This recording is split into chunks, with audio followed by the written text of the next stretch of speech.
This is Bishop Hughes in the Diocese of Newark. About a week ago, the deputation from the Diocese of Newark and I returned from General Convention. And what a gathering that was.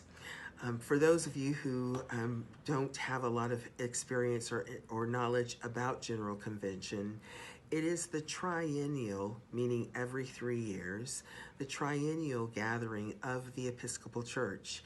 Sometimes we can think the Episcopal Church is the Anglican Church in the United States, and there is truth to that, but the Episcopal Church is international. We have churches in Latin American countries, in the Caribbean. We have churches in Taiwan. So there is an international aspect to our ministry as the Episcopal Church. And bishops and deputies are lay and ordained people, and every diocese gets to bring 4 of each. Bishops and deputies gather. They work in 2 separate houses, making decisions, talking about ministry, deciding on the budget, helping to elect people to run the ministries of our church, praying together, worshiping together, spending time with each other. Though this year was very different. General Convention used to be 14 days. It was cut back to 10 days. This convention should have happened last summer, but was delayed a year, and then took place in 4 days. And then also with a lot of precautions being taken to keep everybody as well as possible. People ask me, what was it like to be in the House of Bishops? And I can't give you much of an answer within 4 minutes. That's how long I try to make these little videos. But I can say this. It's heartening to me to watch the bishops work and to watch the deputies work. We come together as individuals, and then we come together as dioceses, all of us with particular goals and particular things that are important to us. We all have an agenda. And then we get in the room together, pray together, ask God to show us what's the most important thing that we need to spend our time on, and where you listen to each other.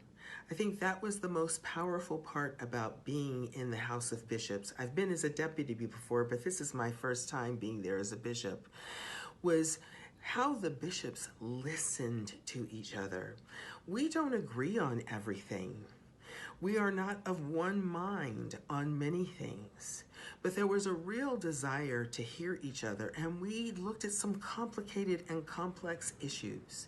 How are we to think about what the prayer book looks like going forward when there are people who feel underrepresented by the prayer book? It feels like the prayer book doesn't even recognize that they are there.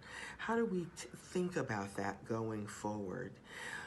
How do we think about our response to people who are struggling with where we are in terms of reproductive rights of women? And we are all over the map in response to that, but how do we make plans about that together? And then the thing that I think affects everybody in every church everywhere, what do we do with the resources God has given us? How do we devote people? How do we devote energy? How do we devote financial resources to doing ministry in a world that is so changed and so challenged?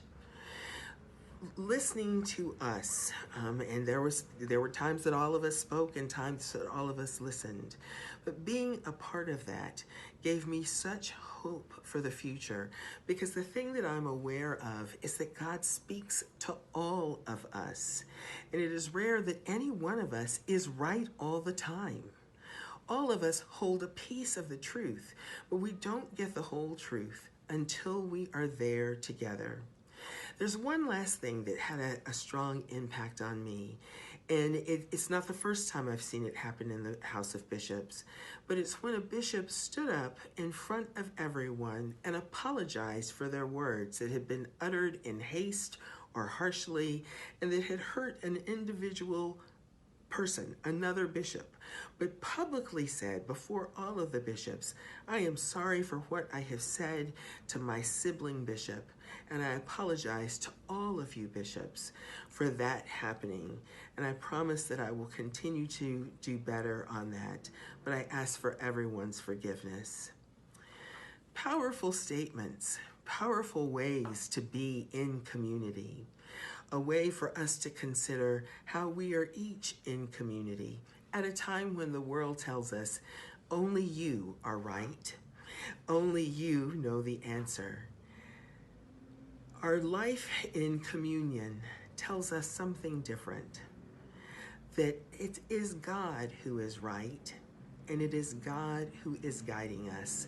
And together, when we are listening to God, we all find the answer. If you want to know more about my experience at General Convention, please do ask me. I'm happy to talk about it. And so is all of the rest of the deputation. And we will be finding more ways to share it with you more fully.